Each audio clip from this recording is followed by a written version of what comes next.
Amen, le peuple de Dieu. Nous rendons grâce à notre Seigneur Dieu Tout-Puissant de sa bonté, son amour et miséricorde. C'est Dieu qui nous a accordé tous les souffles de vie. Ce matin, nous nous sommes rendus dans sa maison. Libota, Amen. Je pense que nous tous, lorsque nous quittons nos maisons, nous venons ici à l'église, nous nous mettons dans nos têtes que nous partons à la rencontre de Dieu. Amen. Mais cela dépend de la foi de tout un chacun de nous. Pourquoi cela? Parce que lorsque nous venons ici, physiquement, nous ne voyons pas Dieu. Mais nous les voyons par d'une autre manière.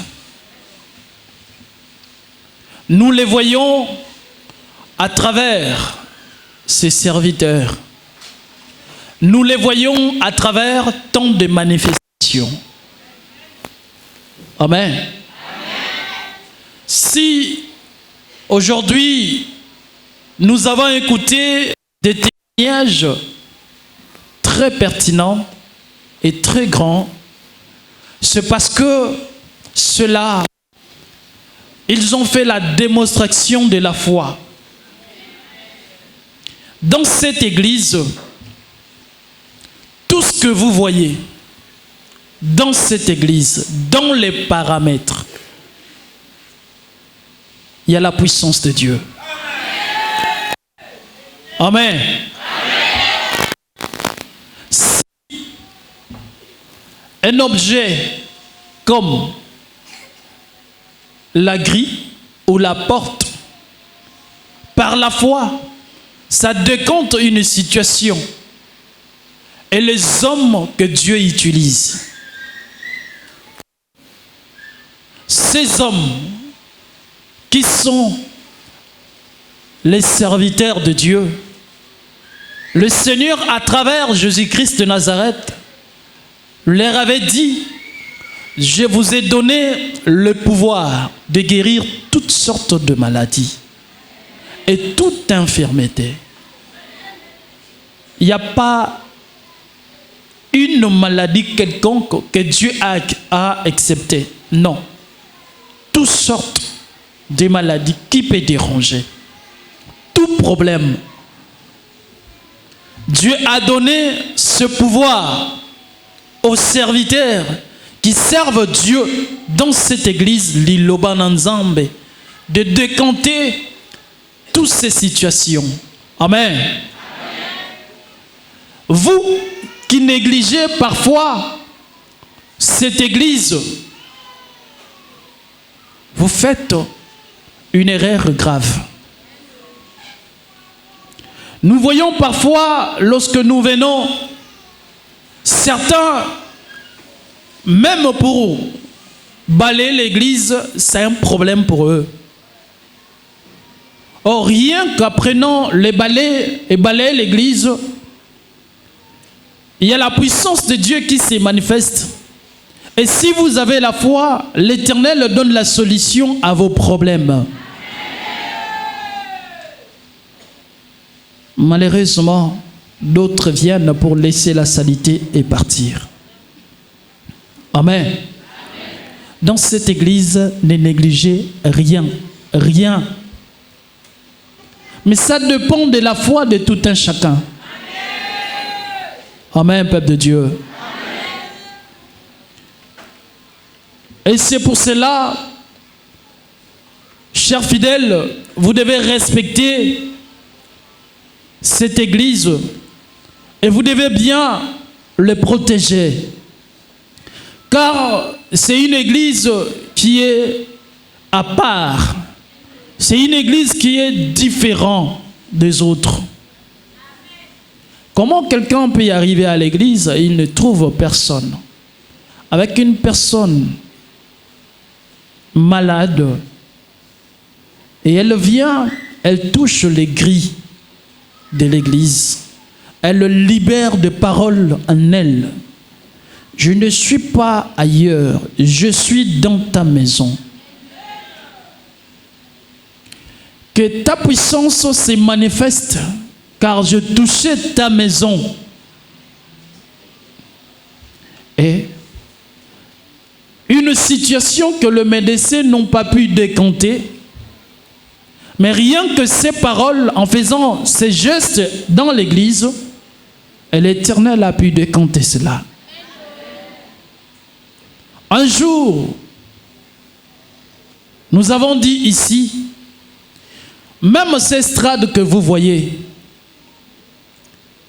si vous avez la foi, quelle que soit la maladie qui vous dérange, si vous venez, vous vous allongez ici, avec foi, l'Éternel vous donnera la solution. Dans cette église, les sables que nos chaussures laissent dans cette église, ça donnait la guérison aux certains.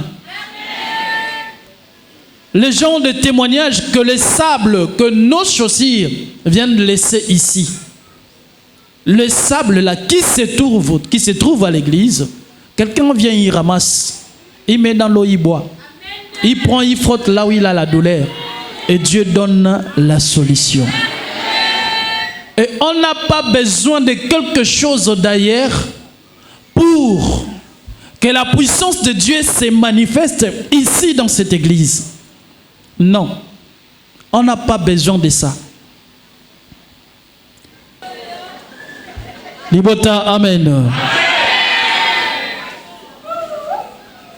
Liloba n'a pas besoin de quelque chose d'ailleurs. La ville n'a besoin ni, mais qu'est-ce qui éclaire la ville de Dieu? Amen. Chers fidèles de Dieu, ce que nous devons retenir dans la prédication d'aujourd'hui, c'est l'obéissance. Dieu nous a parlé à travers la prédication que son serviteur a tirée de l'obéissance. Pourquoi l'obéissance? C'est l'obéissance qui fait en sorte que l'homme soit en parfaite harmonie avec Dieu. Mais s'il n'y a pas l'obéissance, Dieu s'éloigne de l'homme. Amen. Même les parents que nous sommes, si les enfants n'obéissent pas à ce que nous leur disons, nous nous éloignons des enfants. Nous vivons avec eux à la maison, mais il est parfois difficile de leur dresser encore la parole ou de s'occuper de leurs choses. Mais ceux qui sont obéissants, ils reçoivent une bonne part de leurs parents. Et de même aussi avec nous, peuple de Dieu, l'Éternel nous fait l'appel à l'obéissance. Obéissons à notre Dieu. Et ce Dieu, nous ne le verrons pas comme ça, mais nous le verrons à travers ce serviteur qui vous enseignent nuit et jour, qui sont là pour vous orienter de la part de l'Éternel. Amen, peuple de Dieu. Je demanderai au prédicateur de nous lire ce passage de Hébreux 13, 17. On nous parle de l'obéissance. Vous devez obéir à vos conducteurs. Ils veillent sur vos âmes. Amen. Hébreux chapitre 13, le verset 17. Amen, peuple de Dieu. Amen, Israël en esprit. Amen. Nous sommes bien dans le livre de Hébreux, au son chapitre 13, le verset 17. Nous lisons les Saintes Écritures au nom de notre Seigneur Jésus-Christ de Nazareth. Obéissez à vos conducteurs et ayez pour eux de la déférence, car ils veillent sur vos âmes comme devant en rendre compte. Qu'il en soit ainsi, afin qu'ils le fassent avec joie et non en gémissant, ce qui ne vous serait d'aucun avantage. Amen. Amen. Merci. Je pense que nous avons tous écouté cette référence. Et comme on dit, c'est les Français. Pour dire que pas besoin de trop expliquer. Amen. L'obéissance amène l'homme à l'élévation. L'obéissance amène l'homme à la réussite. Le Seigneur demande à vous, ses enfants, d'obéir à vos conducteurs. Vos conducteurs, c'est qui? Ce sont les serviteurs de Dieu. Ne négligez pas les serviteurs de Dieu parce que vous avez parfois le même âge, parce que il a l'âge de ton enfant, il a l'âge de ton petit-fils, ou bien il a l'âge de ton petit frère. Obéissez aux serviteurs de Dieu qui sont vos conducteurs, parce que il y a la grandeur de Dieu en eux. Et ce qu'ils vous disent tous les jours, écoutez-les et mettez-les en pratique. Dans la prédication également, à part l'obéissance, on nous a parlé d'avoir également l'amour de ses serviteurs, de le bénir, comme on disait Montaigne, de les servir. Par comment ou qui a déjà fait cela? Nous allons énumérer deux exemples de versets bibliques.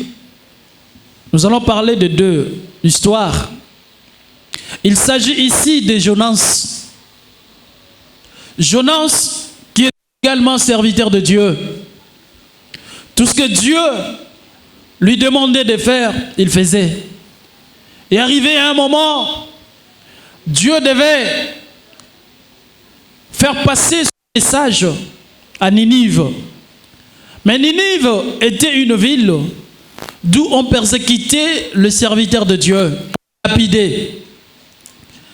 Et Dieu avait dit à Jonas, son serviteur, lève-toi, va à Ninive, va évangéliser, prêche la bonne nouvelle. Jonas s'est regardé, il a dit à Ninive, on persécute les serviteurs de Dieu. Et si j'arrive là-bas, on va me lapider et je vais perdre ma vie. Et je ne préfère pas partir. Dieu insista et Jonas aussi restait toujours carré dans sa décision.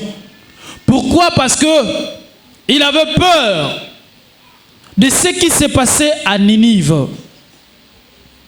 Et c'est comme ça qu'il avait pris fuite. Il est monté dans les bateaux pour fuir. Et là où il était monté, il y a eu la tempête qui secouait les bateaux.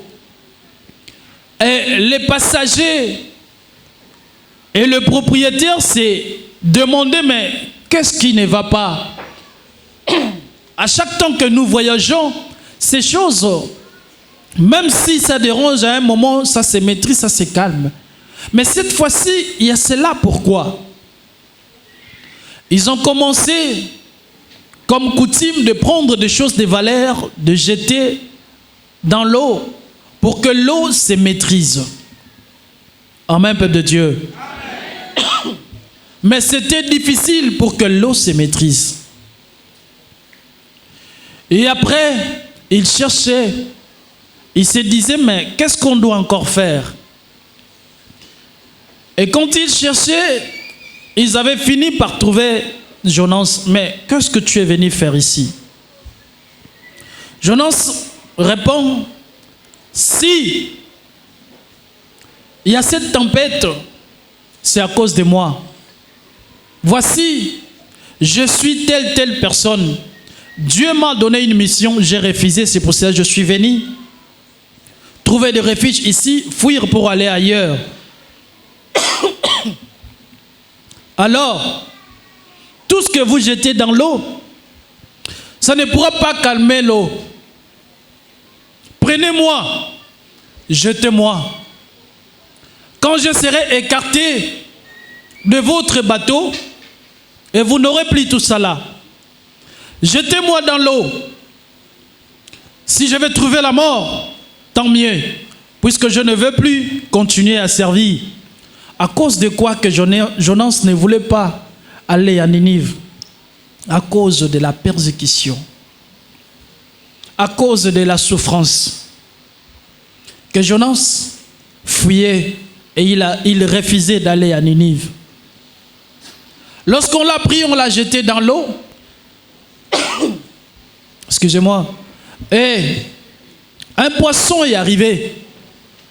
Ce poisson a avalé Jonas. Il a gardé Jonas dans son ventre jusqu'à ce qu'il a amené Jonas, il a déposé Jonas à Ninive. Jonas avait peur qu'il devait mourir, il devait être lapidé. Mais Dieu avait prévu que dès que Jonas devait arriver, là où on n'écoutait pas, on refusait d'écouter ou obéir à la voix de l'Éternel, tout le monde devait maintenant obéir. Et il était étonné dès qu'il était arrivé. Je vous dis, de l'homme jusqu'à l'animal, tout le monde avait obéi à Jonas. Amen, peuple de Dieu. De lui-même, il ne voulait pas. Mais qui l'a amené pour lui faire arriver à Ninive? C'est le poisson. Qu'est-ce qui est ce poisson? Ce poisson représente toi, fidèle de Dieu. Jonas, c'est nous, les serviteurs de Dieu. Il nous arrive parfois de se refroidir, pour ne pas dire de se décourager. Il nous arrive parfois de se refroidir. À cause de quoi? À cause de certaines difficultés charnelles que nous rencontrons dans ce travail. On va l'envoyer dans telle province. On a besoin de toi. Vas-y, va travailler là-bas. Il va refuser. Je ne pars pas. Pourquoi il ne va pas partir? Parce qu'il regarde sa vie, la condition charnelle est difficile. Et il refuse. Et pour certains qui cèdent jusqu'au fond, jusqu'au bout, et de là où ils partent peut-être se réfugier, il y a toujours des problèmes et il y a toujours des persécutions. Mais toi, pour faire arriver ces serviteurs à la destination de la mission que Dieu l'a donnée, il faut que tu joues les rôles de poisson. Les poissons avaient avalé Jonas et les poissons avaient conduit Jonas à Ninive. Et il était arrivé, il avait fait sa mission que Dieu l'avait donnée. Une manière d'avaler, c'est quoi? C'est soutenir, c'est aider. De ces côtés charnels, où il y a les difficultés, prends ces charges. Aider ses serviteurs pour qu'ils puissent bien faire leur travail. Pour vous retirer de là où vous étiez. Pour vous prendre de là et vous amener dans la vérité et dans la lumière. Imaginons un peu si c'était un pratiquant, que notre maman qui vient de témoigner la guérison de sa fille. Et si elle a amené son enfant chez un pratiquant, il fait ces choses, c'est gris-gris. Et combien elle devait payer? Mais à l'Iloba, vous venez, on vous reçoit On vous enseigne gratuitement. On vous prophétise gratuitement. Et ils font le suivi gratuitement. Parfois, ce sont eux qui mettent encore la main dans la poche et ils vous donnent. Mais nous venons de les chanter. 7e trompette, 2e couplet. Nous chantons cela comment? 2e couplet de la 7e trompette. Les nations se sont irritées et ta colère est venue. Et le temps est venu de juger les morts, de récompenser tes serviteurs, les prophètes et les saints. Amen, Libota. Le temps est venu. Bien sûr de juger, mais de récompenser tes serviteurs, les prophètes et les saints. Cette récompense, aujourd'hui, il ne s'agit pas de l'esprit, mais il s'agit du charnel. Amen, Libota. Cette récompense, par rapport à une prédication qui a été aussi donnée ici. Pourquoi? Parce que le royaume de ce monde est remis entre les mains de Dieu. Mais pour que ce royaume soit remis entre les mains de Dieu, il y a eu les gens qui ont travaillé et les gens qui travaillent jusqu'à présent. Ces gens, c'est qui? C'est ses serviteurs. C'est Dieu qui fait tout, mais il utilise ses serviteurs. Amen. Ils pouvaient aussi avoir la vie que d'autres ont. Mais ils ont abandonné, s'est concentré, s'est sacrifié pour combattre afin que l'Éternel récupère ce royaume. Et comme l'Éternel a récupéré le royaume de ce monde, mais ceux qui ont travaillé, ou ceux qui travaillent, ils doivent être comment? Récompensés. Cette récompense vient de toi, maman. Cette récompense vient de toi, papa. Amen, Libota. Amen, la grande famille du Christ. C'est pour cela, lorsque j'exhorte depuis les dimanches, j'insiste. Il ne s'agit pas seulement de l'argent, de matériel, mais il s'agit aussi du respect.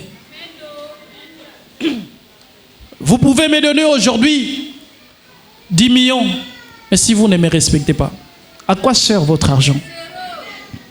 Ou parfois vous donnez de l'argent à l'église, vous aidez les serviteurs, maintenant il faut dominer sur les serviteurs. Ce que vous voulez, c'est ce que les serviteurs doivent faire. Non. Même si vous œuvrez comment dans la maison de l'Éternel, mais obéissez toujours aux serviteurs de Dieu et suivez les recommandations que les serviteurs de Dieu te disent et mettez-les en pratique. Ne résistez même pas. Amen. Amen, peuple de Dieu. Amen. Si les serviteurs te disent fais ça, il faut le faire. Quitte de là où tu es, déplace-toi. Il faut que tu te déplaces. Ne te dis pas que pourquoi ils me demandent de me déplacer, parce qu'ils ont la puissance, ils doivent prier pour que l'esprit la quitte. Attention. Dieu pouvait aussi arrêter les combats qui venaient pour persécuter Jésus. Mais il a demandé à Joseph et Marie, il demande à Joseph, prends ta femme et l'enfant, fuyez. Sortez d'ici, partez ailleurs. Mais lui, il est tout puissant. Il devait arrêter les combats là. Pourquoi il n'a pas fait ça? Lorsqu'on te dit quelque chose, faites-le avant que tu regrettes. Et lorsque tu vas regretter, on va juste un peu t'accompagner. Mais on va te tourner le dos parce qu'on t'avait prévenu. Amen, peuple de Dieu. Moi, je voulais qu'on me dise si, pourquoi on m'a dit ça. Non, on ne doit pas te dire des choses que toi tu veux entendre. Non. Moi, je voulais qu'on marche comme ça. Pourquoi on marche de l'autre côté? Suivez ce qu'on te dit. Amen. Amen, la grande famille du Christ. Amen. Alors, nous devons comprendre. Vous savez, à un moment, votre frère était un peu hors du service. Un jour, là où j'étais, j'ai essayé un peu de me débrouiller. Un frère rentre là où je me débrouillais avec une femme. Et du coup, Il commence à parler de Dieu, il parle de Dieu, il parle de Dieu, il commence à critiquer. Je me retenais toujours de prophétiser parce que si tu n'es pas en service, il n'est pas demandé de le faire. Et c'est pour cela que je n'appelais aucun fidèle. Amen. Ce qui est important, c'est ce que je suis en train de vouloir vous dire. Alors, comme il critiquait tellement, j'ai écouté aussi l'accent. J'ai dit, lui là, il est de chez moi. Bon, je ne les prends pas. Je vais d'abord prendre celle qui est avec lui. J'ai commencé à le prophétiser. La prophétie, la dame a commencé à pleurer. Elle me demande le numéro. Je lui ai dit, je n'ai pas le numéro à te donner. Pourquoi, papa? Donne-moi ton numéro. Je dis, je vois que si je te donne le numéro, ça va créer des problèmes. Et après, le frère Or, il est apôtre. Il a les églises à Centrafrique. Il a 3 églises ici au Gabon, à Libreville. Il a aussi 16 églises, donc sa fief c'est au Cameroun. Il me prend de côté, il me dit, mon frère, donc toi tu as l'argent comme ça. Dans toi tu ne sais pas que tu as l'argent. Je dis, mon frère, je n'ai pas l'argent. Il me dit, non, ce que tu fais sortir là, c'est l'argent. Il me dit, c'est l'argent. Je dis, frère, arrête, arrête un peu. Il me dit, non, oh, je te parle de choses sérieuses. C'est l'argent, ce que tu as. Il dit, moi où tu me vois là, je suis un apôtre. Voici les églises que j'ai. C'est mes églises à moi. Je fais les navettes. Là où tu me vois au Gabon ici, je suis venu donner le cours. Il m'a montré des photos. Et dans bientôt, je vais retourner au Cameroun.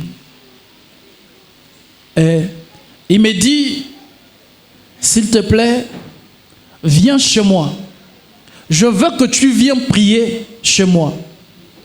J'hésitais, mais Dieu me dit d'aller. Et j'étais parti. Alors c'était dans son église, derrière la prison seulement. Une grande église. Il y a tout. Il me présente, voilà mon église. Il m'amène dans son bureau. Bureau, hein? Bureau. Amen. Je rentre là-bas, on parle, je dis, bon, en tout cas, on a parlé et tu m'as amené ici pourquoi?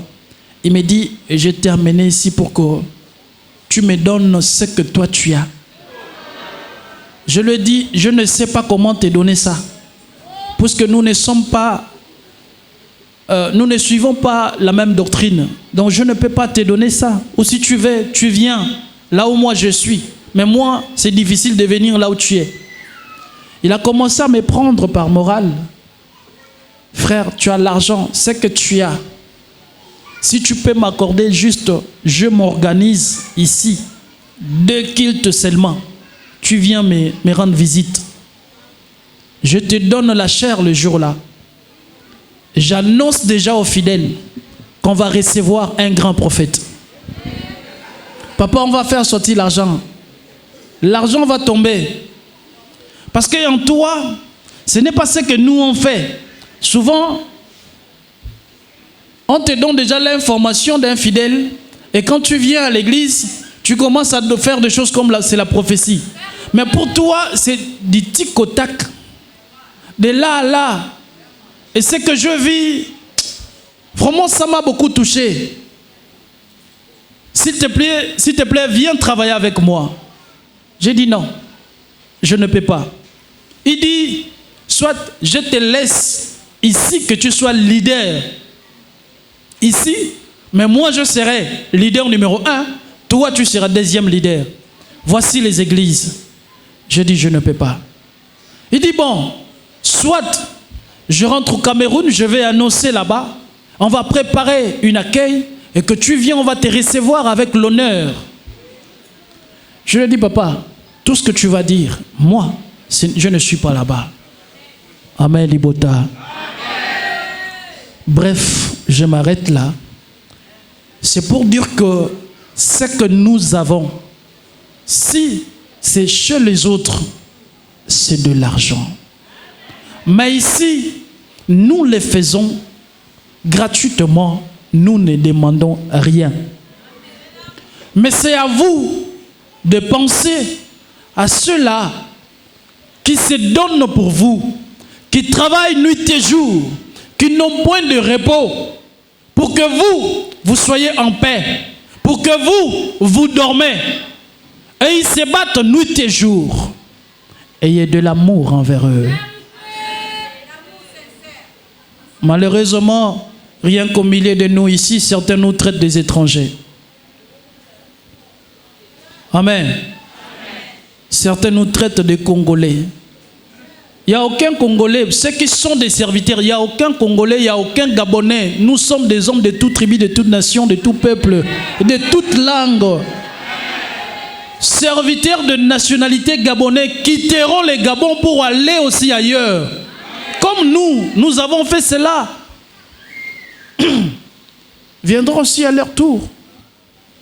Ils vont le faire. Amen, Libota. Amen, la grande famille du Christ. Amen. Voici l'histoire de cette femme qui avait protégé ces deux personnes qui étaient envoyées en Jéricho pour aller espionner Jéricho. Et comment rentrer dans Jéricho? Il fallait qu'il y ait d'abord deux personnes pour aller espionner. Mais cette dernière avait protégé ses serviteurs de Dieu. Et eux, ils l'ont rassuré que lorsqu'on viendra pour détruire Jéricho et les récupérer, toi avec ta famille, nous toucherons à personne. Nous allons vous protéger. Voici le signe que tu vas mettre sur ta maison. Mets un signe, une corde rouge. Et nous que tu as protégés, nous que tu as sauvés, nous allons dire aux autres que lorsqu'on va rentrer, la maison que vous trouverez tel signe, ne touchez pas à cela. Et toi, appelle toute ta famille, rentrez dans ta maison. Nous allons protéger ta maison, mais les restes des habitants, la ville sera exterminée. Amen, Limota. Lorsque tu aides le serviteur de Dieu, il faut savoir que c'est une bénédiction que tu appelles, non pour toi-même, mais pour ta famille également. Amen, Libota. C'est une protection que tu appelles, non seulement pour toi, mais c'est pour ta famille également. Elle avait fait preuve de l'amour. Les gens qu'il ne connaissait pas, qui venaient détruire aussi sa ville. Mais elle a accepté de protéger ces gens-là, de prendre les risques, de les faire fuir. Mais toi, tu es la première personne à vendre les serviteurs de Dieu. Amen. Tu es la première personne à vendre les serviteurs de Dieu, à parler mal des serviteurs de Dieu. Et manquer du respect aux serviteurs de Dieu. Il y a même d'autres fidèles qui ne se parlent pas avec des serviteurs de Dieu, qui n'adressent même plus la parole. Et tu attends quelle bénédiction? Et ça, c'est pas normal. Amen, Libota. Amen, la grande famille du Christ. Respectez les serviteurs de Dieu, car c'est important. Vous allez recevoir des bénédictions, des ouvertures. Et celui que tu respectes, il ne cessera pas de fléchir ses genoux pour implorer la grâce de Dieu et pour que tu sois béni. Ce sont eux qui vont toujours vous défendre. Car si Jésus est avocat, et nous qui sommes les disciples du consolateur que Jésus avait promis, lui aussi avocat, votre défenseur, nous les sommes. Amen. 1 Jean, chapitre 2, le verset 1.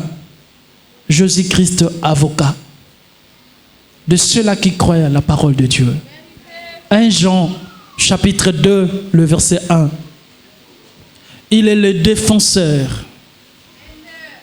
Job dit, ce serait un homme droit qui plaiderait avec lui. Un homme droit, c'est celui qui connaît la loi. Et c'est celui qui va te défendre. Il aura les arguments. Et pour qu'un avocat te défende, il faut des preuves. S'il n'y a pas de preuves, comment il va te défendre? Que par des paroles? Je ne pense pas. 1 Jean chapitre 2, le verset 1. Lisons cela. Amen, Israël en esprit. Amen. Prenons nos Bibles dans la première lettre de Jean, chapitre 2, le verset 1. 1 Jean, chapitre 2, verset 1er. Nous lisons les Saintes Écritures dans le nom de notre Seigneur Jésus-Christ de Nazareth. Amen. Mes petits enfants, je vous écris ces choses afin que vous ne péchiez point. Et si quelqu'un a péché, nous avons un avocat auprès du Père, Jésus-Christ le juste. Avec le Dieu. Amen. Nous allons reprendre les Écritures. 1 Jean, chapitre 2, verset 1er. Nous relisons dans le nom de notre Seigneur Jésus-Christ de Nazareth. Amen. Mes petits enfants, je vous écris ces choses afin que vous ne péchiez point. Et si quelqu'un a péché, nous avons un avocat auprès du Père, Jésus-Christ le juste. Amen, Libota. Amen. Je vous dis ces choses pour que personne ne pêche point. Mais si quelqu'un pêche, nous avons un avocat. Mais vous péchez. Il y a un avocat pour vous défendre. Cet avocat, il a envoyé les consolateurs. Les consolateurs seuls ne travaillent pas. Mais il a aussi envoyé aussi les disciples pour travailler. Et ils sont aussi les avocats. Ils sont là pour vous défendre, pour implorer votre grâce à l'Éternel. Que l'Éternel, il faut gracier tes enfants. L'Éternel Dieu ait pitié. Voici ses problèmes, voici ses difficultés, voici ses œuvres. Ayez les œuvres dans la maison de l'Éternel. Je disais que Job avait dit, ce serait un homme droit qui plaiderait avec lui. Amen. Mais cet homme droit, celui qui connaît la loi, celui qui est juste, c'est celui qui va défendre. Et aujourd'hui, nous avons celui qui est juste, c'est celui qui nous défend. C'est celui qui nous défend à la personne de sa grandeur, les prophètes Comte Paulo Dominique. Amen, Libota. Amen, Amen peuple de Dieu. Amen. Alors, respectons ces serviteurs, aidons ces serviteurs pour que l'Éternel Dieu puisse avoir également pitié de nous et qu'il nous épargne. Amen, Libota. Amen. Question.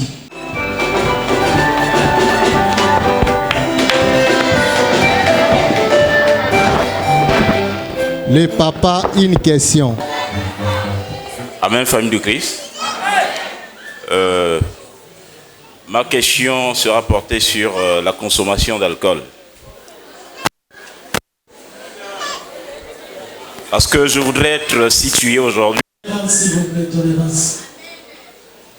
Je voudrais être suffisamment situé aujourd'hui.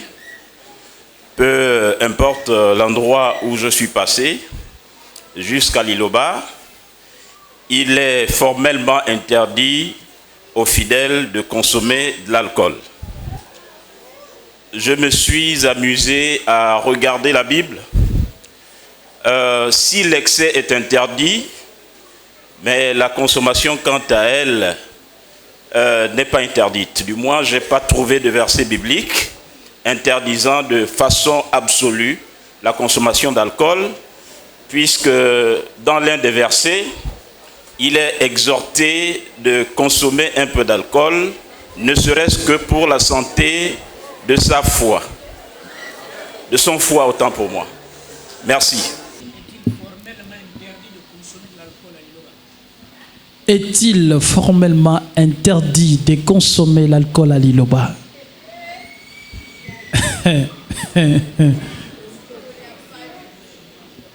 Amen. Lisez-nous Galates 5, à partir du verset 18 au verset 21. Vous allez vous-même écouter et avoir aussi la réponse. Si c'est bon, vous continuez. Si ce n'est pas bon, vous arrêtez. Galates 5, le verset 18 au 21e verset.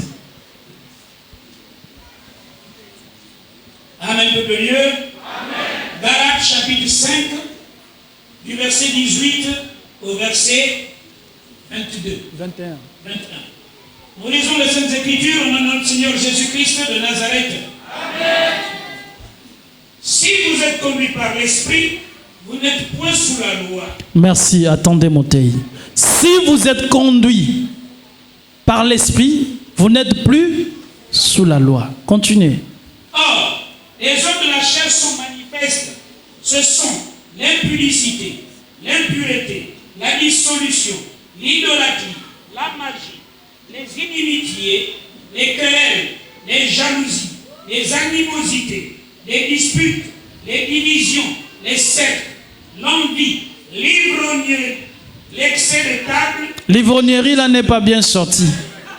Ceux qui boivent, ils étouffent les micros.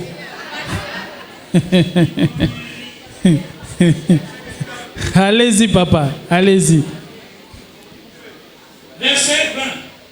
L'idolâtrie, la magie, les inimitiés, les querelles, les jalousies, les animosités, les disputes, les divisions, les sectes, l'envie, l'ivrognerie, Voilà. les excès de table et les choses semblables. Je vous le dis d'avance, comme je l'ai déjà dit, que ceux qui commettent de telles choses n'hériteront point le royaume de Dieu. Amen. Merci papa, c'est bon, c'est les Français, ils ont compris. Amen. Amen. Là-dedans, il y a plusieurs choses qui ne sont pas bien. Nous, dans l'Iloba,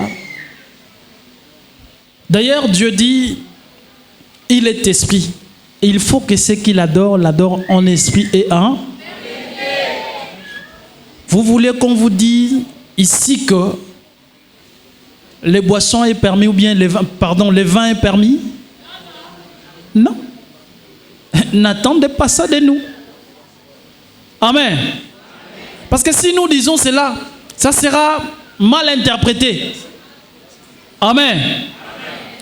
Vous savez que là, je prie, je suis dans la spiritualité. Qu'est-ce que la spiritualité évite? Qu'est-ce que la spiritualité refuse? C'est tout. Vous abandonnez. Paul a dit un peu de vin. Mais de quel contexte?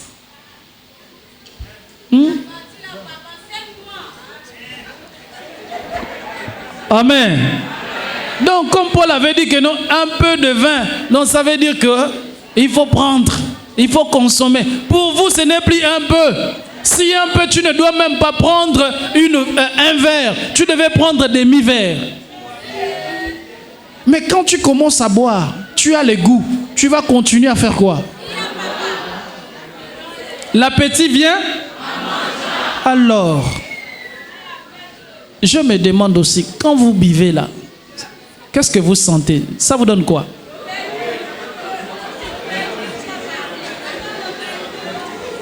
Amen. Écoutons l'autre référence. Écoutons. Amen. Chers fidèles, amen. Prenons encore 3 références. Proverbe 23, 30 à 32. Pour ceux qui s'attardent auprès du vin, pour ceux qui vont déguster du vin mêlé, ne regarde pas le vin qui paraît d'un bon rouge, qui fait des perles dans la coupe et qui coule aisément. Il finit par mordre comme un serpent et par piquer comme un basilic. Tes yeux se porteront sur les étrangères et ton cœur parlera d'une manière perverse. Relisons Proverbe 23, 30 jusqu'à 33. Pour ceux qui s'attardent auprès du vin, pour ceux qui vont déguster du vin mêlé, ne regarde pas le vin qui paraît d'un bon rouge, qui fait des perles dans la coupe et qui coule aisément. Il finit par mordre comme un serpent et par piquer comme un basilic. Tes yeux se porteront sur des étrangères et ton cœur parlera d'une manière perverse. Toujours Proverbe 31, à partir du verset 4 jusqu'au 7e verset. Ce n'est point au roi le miel, ce n'est point au roi de boire du vin, ni au prince de rechercher des liqueurs fortes, de peur qu'en buvant, ils n'oublient la loi et ne méconnaissent le droit de tous les malheureux. Donnez des liqueurs fortes à celui qui périt et du vin à celui qui a l'amertume dans l'âme, qu'il boive et oublie sa pauvreté et qu'il ne se souvienne plus de ses peines. Nous relisons Proverbe 31 à partir du verset 4 jusqu'au 7e verset. Ce n'est point au roi le miel, ce n'est point au roi de boire du vin, ni au prince de rechercher des liqueurs fortes, de peur qu'en buvant, ils n'oublient la loi et ne méconnaissent le droit de tous les malheureux. Donnez des liqueurs fortes à celui qui périt et du vin à celui qui a l'amertume dans l'âme, qu'il boive et oublie sa pauvreté et qu'il ne se souvienne plus de ses peines. Romains chapitre 14. Romains chapitre 14 à partir du verset 21. Il est bien de ne pas manger de viande, de ne pas boire de vin et de s'abstenir de ce qui peut être pour ton frère une occasion de chute, de scandale ou de faiblesse. Romains chapitre 14 verset 21. Il est bien de ne pas manger de viande, de ne pas boire de vin et de s'abstenir de ce qui peut être pour ton frère une occasion de chute, de scandale ou de faiblesse. Éphésiens.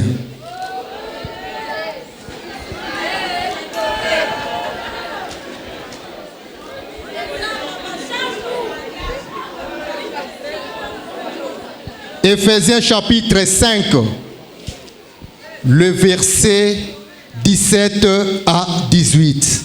Éphésiens chapitre 5, 17 à 18. C'est pourquoi ne soyez pas inconsidérés, mais comprenez quelle est la volonté du Seigneur. Ne vous enivrez pas de vin, c'est de la débauche. Soyez au contraire remplis de l'Esprit. Nous relisons Éphésiens chapitre 5, 17 à 18. C'est pourquoi ne soyez pas inconsidérés, mais comprenez quelle est la volonté du Seigneur. Ne vous enivrez pas de vin, c'est de la débauche. Soyez au contraire remplis de l'Esprit. Amen. Amen. Liloba permet, non? Amen. Ça veut dire que vous devez faire vraiment trop attention. Et dans ces lieux que vous partez souvent boire, c'est là où aussi il y a tant de tentations. Et sous les vins, il y a toujours des réactions bizarres. Vous allez perdre contrôle de votre esprit, de votre âme. L'ennemi va profiter directement de s'apprendre à vous. Vous avez écouté tant de versets bibliques. Alors, mettez cela en pratique.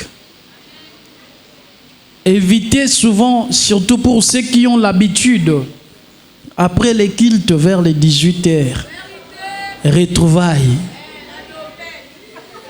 Tu termines les cultes de Dieu, que tu viens de faire la prière du peuple de Dieu. Tu finis les soirs avant de dormir au bar ou à la boîte de nuit. Tu viens de louer Dieu, tu viens danser à l'honneur de Dieu, mais tu vas encore aller les morceaux là. Même vous-même. Ce sont des choses qui ne sont pas bien. Amen, Libota. Comprenez, évitez de faire ce qui est mal et faites ce qui est bien. Amen, Libota. Je pense que nous avons répondu à cette question. Deuxième question. Amen, Libota. Amen, Bandekona Christo. Ma question était de savoir, Marthe, la sœur de Lazare, Lazare, le grand ami de Jésus-Christ de Nazareth, lorsque Marthe envoya la nouvelle que Lazare était malade, Lazare est décédé, pourquoi Jésus a attendu le 4e jour pour venir à la mort de son frère, de son ami? Pourquoi le 4e jour? Amen.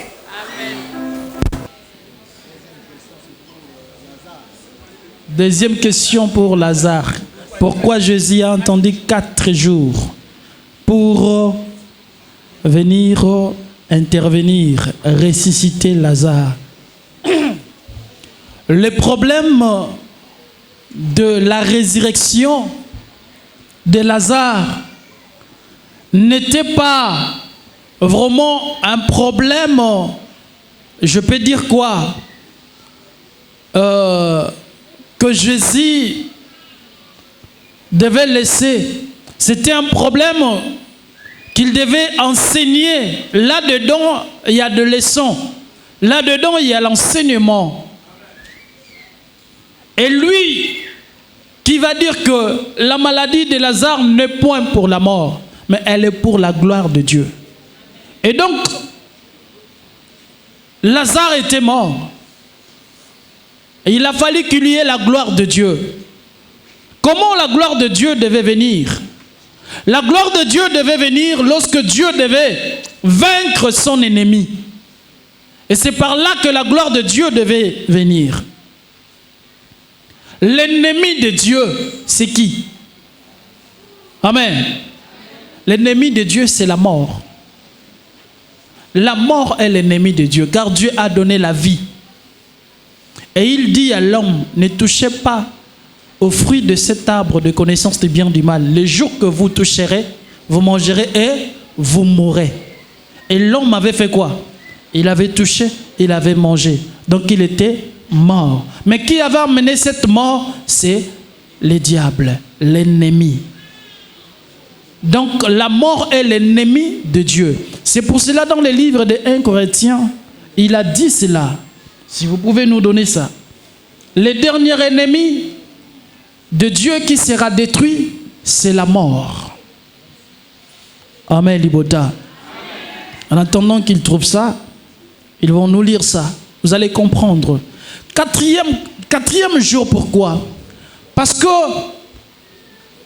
lorsqu'il y a eu les péchés, ça a pris l'ampleur sur les 4 êtres vivants. Il fallait qu'ils puissent attendre le 4e jour pour que cette vie puisse répondre au milieu des 4 êtres vivants et venir détruire son ennemi qui était la mort et donner la vie. Amen. Amen.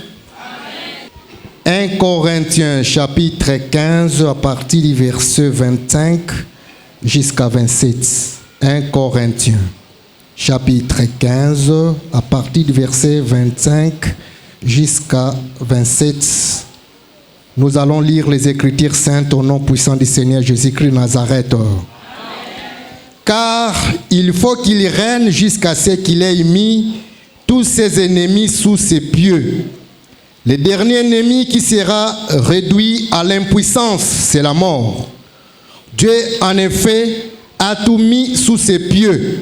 Mais lorsqu'il dit que tout lui a été soumis, il est évident que c'est lui qui lui a soumis toutes choses est excepté.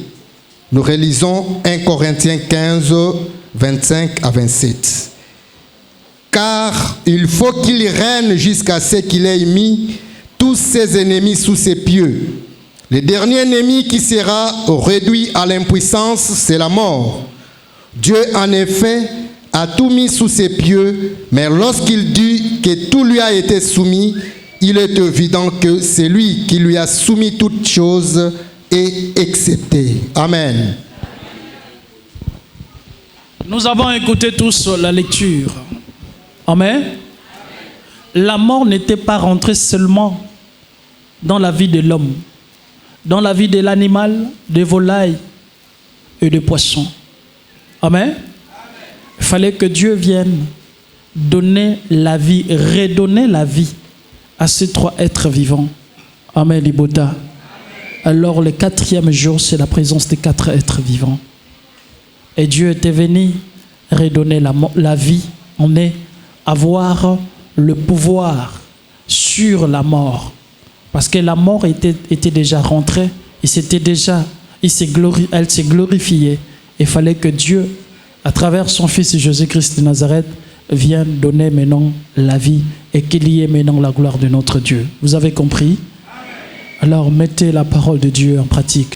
Amen, Libota. Mettez la parole de Dieu en pratique et faites ce qui est bien, laissez ce qui est mal pour que l'Éternel Dieu nous récompense tous. Voici les tabernacles de Dieu avec les hommes. Il habitera avec eux, ils seront son peuple et Dieu lui-même sera avec eux jusqu'aux extrémités de la terre au siècle des siècles. Amen. Amen. Amen, peuple de Dieu. Nous voici à la fin de ces cultes. Nous allons résumer la prédication du jour qui a été tirée dans le 2e épître de Paul aux Thessaloniciens à son chapitre 3 du 4e au 5e verset. La prédication de ce dimanche a été tirée dans le livre des 2 Thessaloniciens, chapitre 3, du 4e au 5e verset. Lisons les Écritures saintes au nom du Seigneur Jésus-Christ de Nazareth. Nous avons à votre égard cette confiance dans le Seigneur, que vous faites et que vous ferez les choses que nous recommandons. Que le Seigneur dirige vos cœurs vers l'amour de Dieu et vers la patience de Christ. Amen. Amen, peuple de Dieu. Dieu nous a enseigné ce matin concernant l'obéissance à sa parole, la mise en pratique des recommandations du Seigneur et que nos cœurs se dirigent vers l'amour de Dieu, de faire la volonté de Dieu pour que Dieu puisse nous bénir, nous et nos familles. Amen. Amen. Peuple de Dieu, amen. Amen. Nous sommes arrivés à la fin. Prions le Seigneur. L'Éternel Père de gloire, nous te disons merci, nous te rendons grâce pour cette belle journée. Tu as commencé avec nous par ton amour et tu as fini aussi avec nous par ton amour. Il n'y a pas eu d'incident en tant que tel, Seigneur. Tu es le maître de tous ceux qui sont ici présents dans cette salle. Seigneur, tu connais les problèmes qu'endure ce peuple, ton peuple qui porte ton nom. Nous t'implorons, Seigneur, nous voulons que ta grâce puisse être manifeste devant cet enfant ici présent. Donne-leur l'amour de pouvoir accompagner ton œuvre. Partout ils seront, que ta main puissante puisse les guérir, les protéger. Nous avons beaucoup de choses à te demander, mais Seigneur, tu n'ignores rien de tout ce qui nous préoccupe comme situation du jour au lendemain. Raison pour laquelle, par l'amour de ton Fils, Seigneur Jésus-Christ de Nazareth, nous les résumons par la prière que tu nous as léguée, notre Père qui es aux cieux, que ton nom soit sanctifié, que ton règne vienne, que ta volonté soit faite sur la terre comme au ciel. Donne-nous aujourd'hui notre pain quotidien. Pardonne-nous nos offenses, comme nous pardonnons aussi à ceux qui nous ont offensés. Ne nous induis pas dans la tentation, mais délivre-nous du malin, car c'est à toi qu'appartiennent le règne, la puissance et la gloire au siècle des siècles. Amen.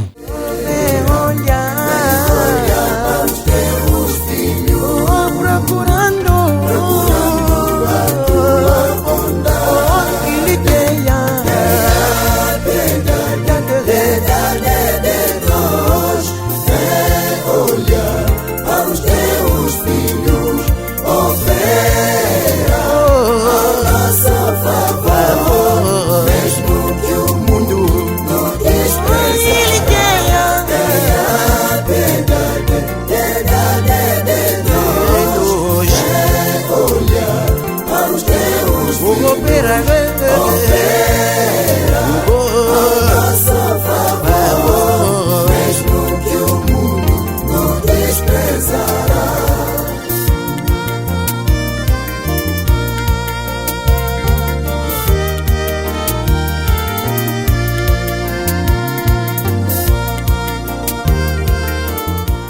Je vous invite à partager dans les commentaires ce mot ou cette pensée qui a résonné.